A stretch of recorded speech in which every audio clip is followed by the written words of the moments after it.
Welcome back, focused learners. Today we're diving into another explainer to take the absolute headache out of something you've probably wrestled with, citing surveys. You know the feeling. You've done the heavy lifting, you've got all your data, and then you're just staring at that reference list, right? Wondering how on earth to format it all? Well, consider this explainer your ultimate remedy. We're going to completely demystify these rules and give you a crystal clear framework to follow.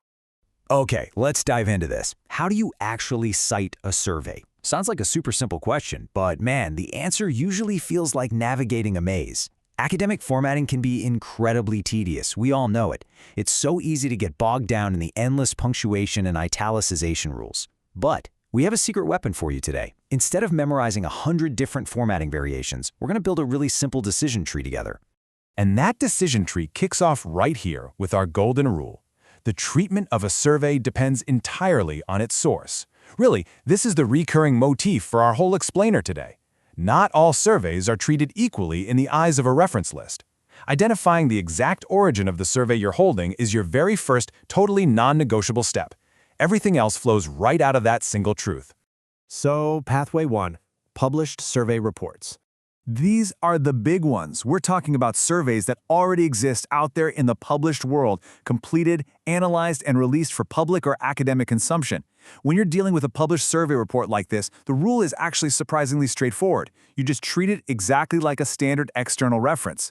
So depending on how it was released to the world, you'll cite it as a report, an article, or a data set. Basically, just look at the container it came in and format it accordingly. It's simple, it's clean, and you treat it just like any other piece of established literature you'd use to back up your claims. Let's move to and see how this builds with Pathway 2, your own questionnaires.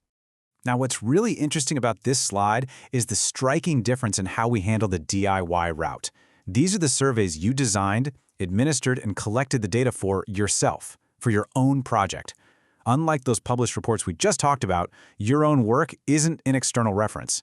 I mean, you definitely don't put yourself in your own bibliography for the primary research you're currently conducting. Instead, your questionnaire belongs right in the text of your paper. Usually it's described thoroughly in your methodology section, and the actual survey instrument itself, that's typically reproduced in full right in an appendix. Moving right along to Pathway 3, third-party survey instruments. This pathway covers situations where you're utilizing a survey instrument created by another researcher. Meaning, you're conducting your own research, sure, but you're using a specific questionnaire or tool that was originally formulated by someone else. The rule here is incredibly concise. Cite it to its published source. You can't just drop someone else's survey into your appendix without giving them proper credit, right? So your job here is to play detective. Track down the original published source where that specific instrument first appeared or was officially validated and directly cite that external publication. Next up, building the citation, essential ingredients.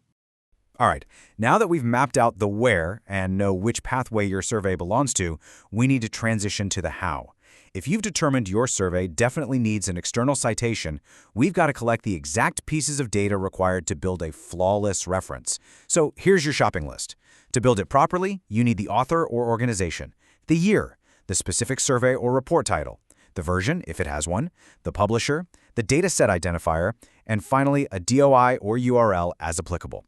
Grab these elements and you've got exactly what you need to construct your citation, honestly, no matter which formatting style you happen to be using. Finally, let's look at generators and institutional rules. Now that you have your ingredients, let's talk about your digital toolkit. And this brilliantly illustrates a super practical shortcut for you. If you are specifically using Harvard style, you can take all those ingredients we just listed and plug them straight into harvardreferencegenerator.co.uk. It automatically generates a perfectly formatted Harvard reference for a published survey source. It's a fantastic little shortcut that just takes all that manual labor out of the punctuation. But hold on, before you rely entirely on digital tools, check out this rule directly from the source material. Research ethics and appendix requirements must follow your institution. So the crucial point is this: no matter what online generators you use or what general guidelines are out there, your specific university's rules always have the final say. If their ethics board or formatting guidelines require a very specific way of handling that appendix or detailing your methodology, well, their word is law. And just like that, our decision tree comes to a close. By focusing on the origin, you can confidently categorize your source and get that citation right every single time. So, I'm going to leave you with this one provocative thought to carry into your research today. The next time you sit down to build a reference list, before you type a single comma, ask yourself, Where did this survey truly come from? Answer that, and the rest is going to fall perfectly into place.